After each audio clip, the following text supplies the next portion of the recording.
हाल ही में एक निजी data science company P value analytics ने नारी 2025 शीर्षक से सर्वे रिपोर्ट जारी की, जिसमें देहरादून को देश के 10 सुरक्षित शहरों में शामिल बताया गया है।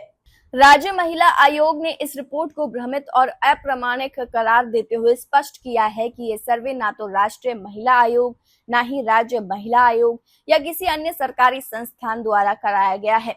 राष्ट्रीय महिला आयोग ने भी इस दावे का खंडन किया है। आयोग के अनुसार ये रिपोर्ट पूरी तरह निजी कंपनी का स्वतंत्र कार्य है, जो अपराध के आधिकारिक आंकड़ों पर आधारित ना होकर व्यक्तिगत धारणाओं पर आधारित प्रतीत होती है। सर्वे देश के 31 शहरों में किया गया। ये CATI यानी कि कंप्यूटर असिस्टेड टेलीफोनिक इंटरव्यूज और CAPI यानी कि कंप्यूटर असिस्टेड पर्सनल इंटरव्यूज पर आधारित है। देहरादून में महिलाओं की लगभग 9 लाख की आबादी है, लेकिन सर्वे में केवल 400 महिलाओं से टेलीफोन पर बात कर निष्कर्ष निकाला गया। महिला सुरक्षा ऐप और सुविधाएं।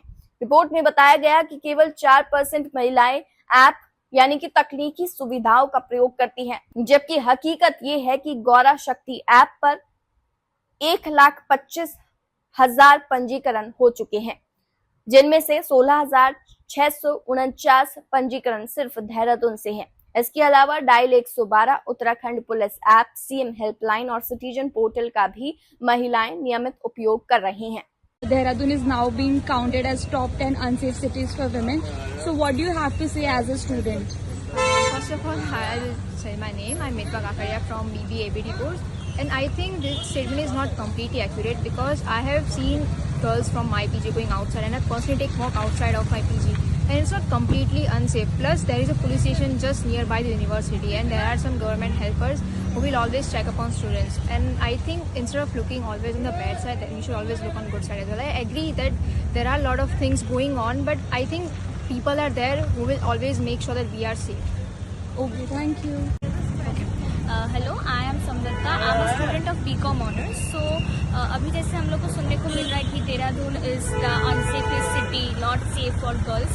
आई गेस ये एक दूसरा पॉइंट ऑफ व्यू है। हमारे पॉइंट ऑफ व्यू से अगर हम लोग देखें, I came in July and now it's almost September, तो अभी तक मुझे ऐसा कुछ नहीं लगा है। I go out with my friends, I hang out and recently PG में हम लोगों को एक फॉर्म भी दिया गया है for that police protection and all, और हम लोग ने बहुत QR कोड भी स्कैन किया है for that drugs and all. हमारे कैंपस में ऐसा कुछ नहीं है, our university is very strict about it and police भी लाउंड्री हम लोग PG से भी देखते हैं।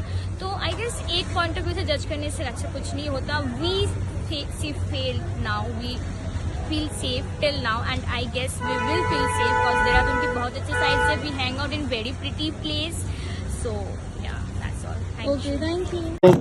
एक प्राइवेट एजेंसी द्वारा कुछ इंस्टीट्यूट के साथ मिलकर एक सर्वे किया गया था, जो विभिन्न सोशल मीडिया प्लेटफॉर्म और हर जगह प्रसारित हो रहा है, और उसमें 31 शहरों का जो कंपैरिजन किया गया था उसको लेते हुए हमारी टीम ने भी उस पर एनालिसिस किया।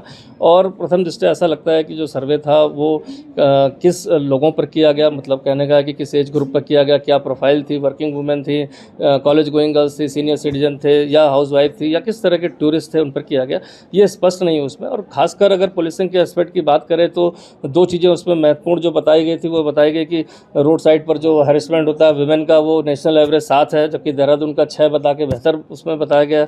साथ ही साथ उसमें बताया गया है कि जो महिलाएं हैं वो 33% देहरादून में संतुष्ट हैं पुलिस की पेट्रोलिंग और इससे सेंस ऑफ सिक्योरिटी होती है, जबकि जो फर्स्ट शहर दिखाया गया उसमें 11% खाली महिलाओं की संतुष्टि पुलिस पेट्रोलिंग और उससे है।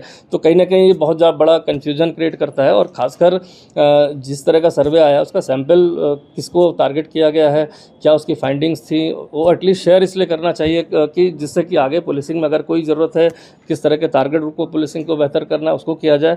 और सबसे बड़ी बात है कि जिस तरह का सोशल मीडिया या मीडिया में जिस तरह का नेगेटिव परसेप्शन बनाया गया उसको कहीं ना कहीं पैनिक ना हो। बहुत सारे ऐसे पेरेंट्स हैं जिनकी बच्चियाँ यहाँ पर दूर, यहाँ पर जॉब करती हैं, यहाँ पर स्टडी करती हैं, और इस तरह के अगर नेगेटिव परसेप्शन जो जिसका फैक्चुअल अभी बेसिस क्लियर नहीं है उसके आधार पर कहीं पेरेंट्स में पैनिक ना हो। तो मैं उनको अश्योर करना चाहता हूँ कि देहरादून सेफ जगह है। यहाँ पर सभी के लिए, खासकर बच्चियाँ, महिलाओं के लिए 112 नंबर जिसका रिस्पांस टाइम 13 से 14 मिनट भी नहीं है, 13 मिनट्स कुछ सेकेंड से, जहाँ पर police on an average call पर पहुँच जाती है।